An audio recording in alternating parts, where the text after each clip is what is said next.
안녕하세요. 전청입니다. 이 비즈니스 목적의 차량 비용에 대해서요. 이 마일리지 세금 공제가 있잖아요. 이 공제 금액을요 상향했다라는 소식입니다. 이 비즈니스용 자동차 경비는요. 실제로 발생한 비용을 공제하거나 아니면 표준 마일리지 공제를 활용할 수 있죠.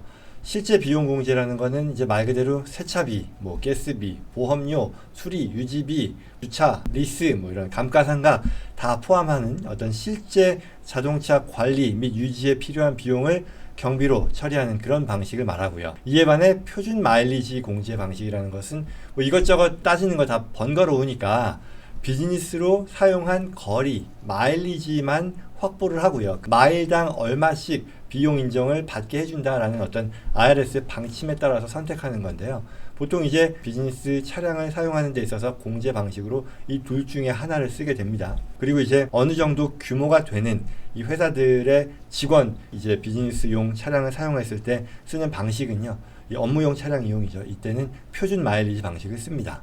그런데요, 이와 같은 배경에서 이 자동차 표준 마일리지 공제액이요, 상향 조정된다는 얘기입니다. 국세청은 이제 23년 1월부터 적용되는 업무 목적, 비즈니스 목적으로 사용한 차량에 대한 표준 마일리지 요율을요, 1마일당 65.5센트로 상향했습니다. 지난해 대비로 꽤 많이 올라간 건데 17센트 정도 올린 거라고 하니까요. 꽤 높은 상승이죠. 물론 작년의 경우는 뭐 연중에 인플레이션이 있다 보니까 한번 올리긴 했어요. 그래도 전년 동기 대비로는 꽤 많이 오른 거예요. 그리고 그 밖에도 이 비즈니스용도 말고 이 의료용이나 아니면 이사 목적으로 차량을 사용한 경우에 공제된 마일리지 이 금액은요, 공제 금액은요, 마일당 22센트로 지난해 연중에 역시 변경이 됐었는데 그와 동일하다라고 하네요. 뭐 교회를 가거나 어떤 그 자선 목적, 자선단체 봉사를 위해 사용하는 그런 차량에 대해서는 마일리지를 1마일당 14센트씩 공제할 수 있다는 거죠. 뭐 참고하시고요. 앞으로 이 비즈니스용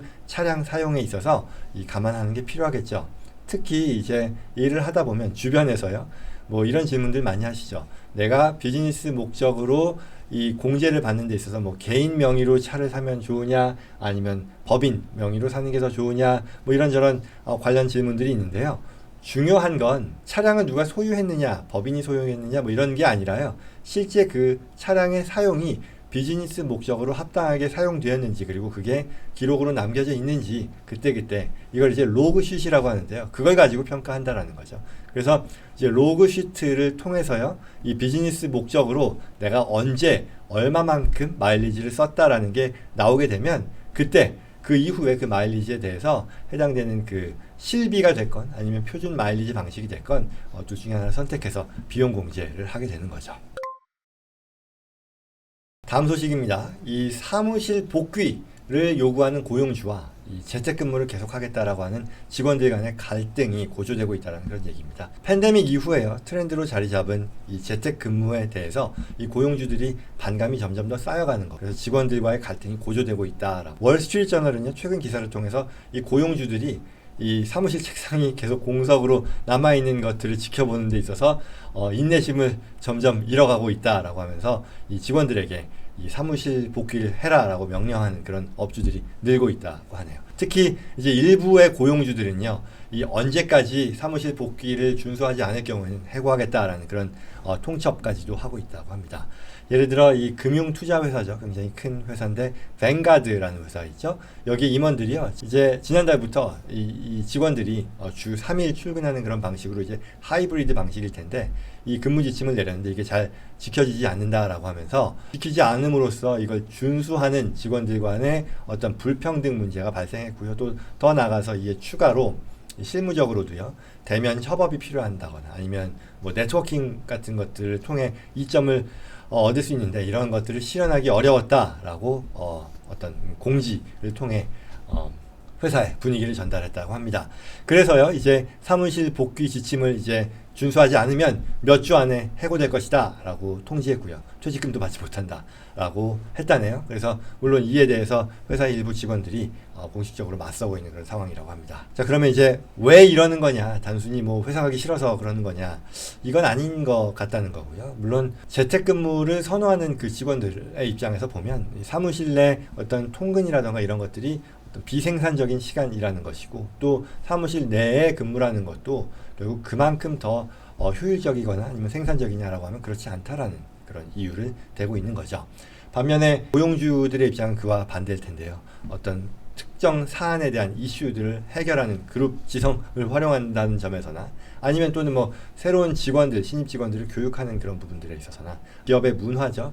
이 컬처를 어떻게든 이 전달하고요. 그걸 체화시키는 데 있어서 직원들이 사무실에 있지 않고 재택만 해가지고는 이건 있을 수 없는 일이다라는 그런 이유로 복귀가 필요하다라고 주장하는 거죠. 퓨 리서치의 조사에 따르면요. 지난해 설문조사에 따르면 재택근무를 선호하는 비율도요. 2020년 팬데믹 이전 대비 어마어마하게 늘어난 거고요. 계속해서 늘어나고 있다라는 거고요. 갤럽의 조사도 마찬가지로 이 원격 근무가 가능한 직종에 종사하는 그런 근로자들 중에 절대 다수가 이 원격 또는 하이브리드까지 할 수 있는 그런 근무 어떤 그 조건을 원하고 있는 것으로 밝혀졌습니다. 그래서 여러 이 직원들의 경우는요, 임금 삭감이라던가 아니면 베네핏의 축소를 통해서라도 충분히 원격 근무를 할 수 있다면 그거는 희생하겠다는 그런 입장을 보이고 있다고 하네요. 반면에 이제 사측 입장에서는요, 매니지먼트 쪽이겠죠. 이제 올해의 경기 침체가 계속해서 본격화되고 심화되면 이제 고용 시장도 아마도 냉각될 것이고 일자리도 그만큼 줄어들 테니 그때는 근로자의 협상력이라는 것도 위축될 것으로 예상하고요. 결국은 사무실 출근으로 돌아오지 않을까라는 어떤 기대 섞인 예상을 하는 것으로 보인다 하네요. 자, 다음 소식입니다. 이 인플레이션으로 인해 데이트 습관도 바뀌고 있다라는 그냥 재밌는 소식인데요.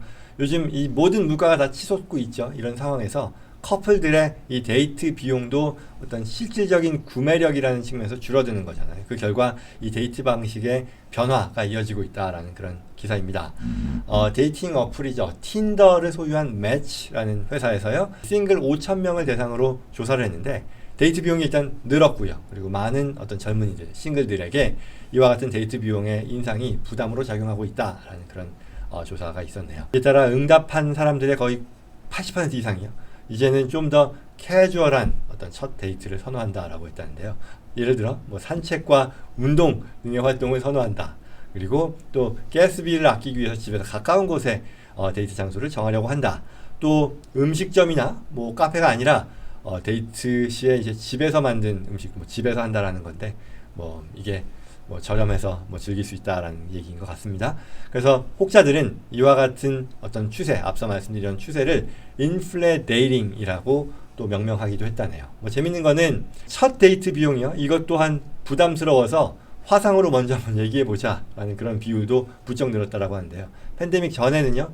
그런 비율이 한 8%였었는데 이제는 거의 40%에 육박하는 수준으로 어떻게 데이트를 화상으로 먼저 할까 소개팅을 싶긴 한데요. 그렇다고 하네요.